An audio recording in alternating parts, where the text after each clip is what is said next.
on va citer les quatre grands véhicules juridiques, je dirais, de la propriété. Comment on devient propriétaire?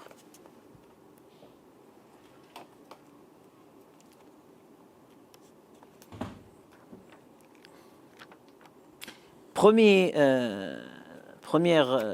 va dire, premier moyen, c'est ce qu'on appelle ihraz al-mubahat, la mainmise sur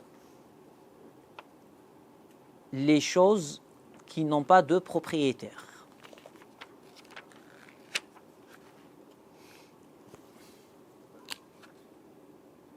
Par exemple, il y a une terre non cultivée, abandonnée, on ne connaît pas de propriétaire.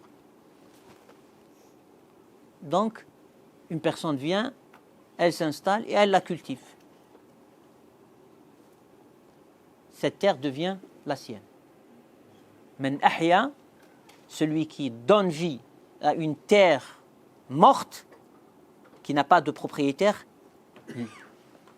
il la possède.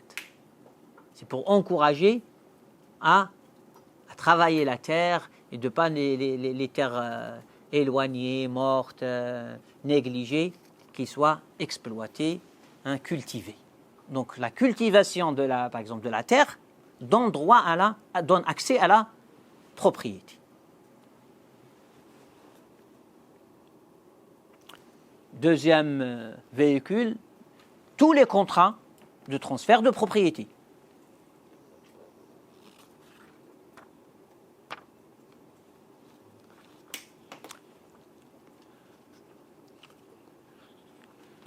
Troisième véhicule,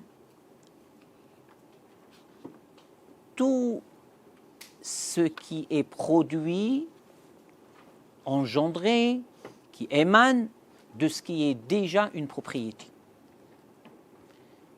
Voilà. J'ai une chèvre, j'ai donc bélier, tout ça, ça donne des moutons, ça donne tout ce qui a été produit, il entre dans ma propriété. Donc cette naissance, qui n'était pas au début, mais elle vient après, toute cette propriété a engendré ça. Donc d'ailleurs, ça c'est aussi un mode de propriété.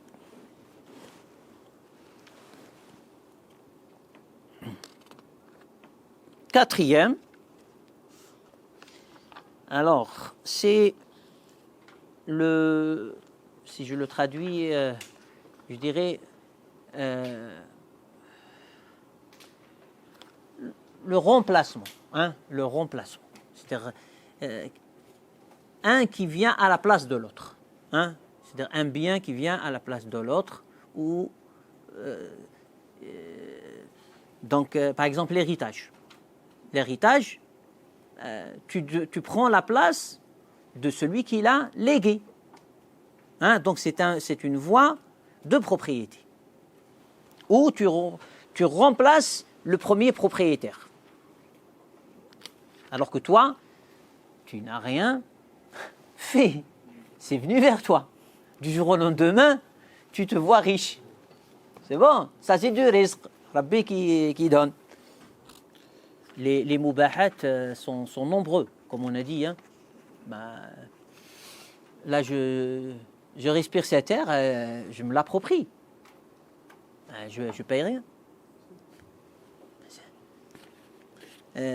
Dans les prairies éloignées où il n'y a personne, ça n'appartient à personne, tu laisses les bétails ou s'alimenter, il n'y a pas de souci.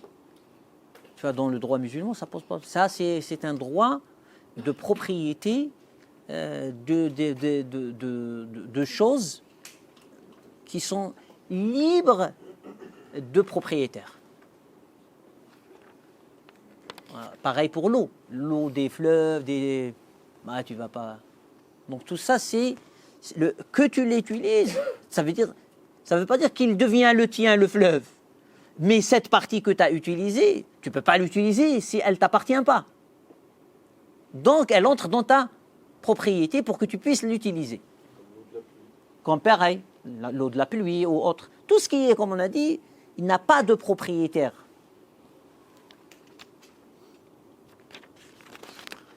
Hein. On a cité les forêts. Hein. Certains parlent des les trésors. Ouais. Les juristes parlent aussi de tout ce qui est, on va dire, comme le pétrole, comme les. Ouais, tout ce qui est. C'est-à-dire qui n'a pas de propriétaire. C'est aujourd'hui, avec l'État moderne, qui a mis la main sur tout. Mais sinon, dans la pensée juridique, l'État, non. L'État, c'est un gestionnaire, il n'est pas un propriétaire. Une grande différence entre les deux systèmes. C'est le système musulman. L'État, il est là pour représenter les intérêts des gens et gérer. Mais sous leur... Donc il ne peut pas posséder en vérité tout. Il veut posséder, il passe par les mêmes véhicules de propriété. Il achète, il... C'est la conception d'État-nation qui a toujours exercé. Oui, l'État-nation, oui, bien sûr. C'est un territoire qui appartient à tel État. Oui, mais c'est... Est-ce que vraiment il lui appartient? Ça, c'est autre chose.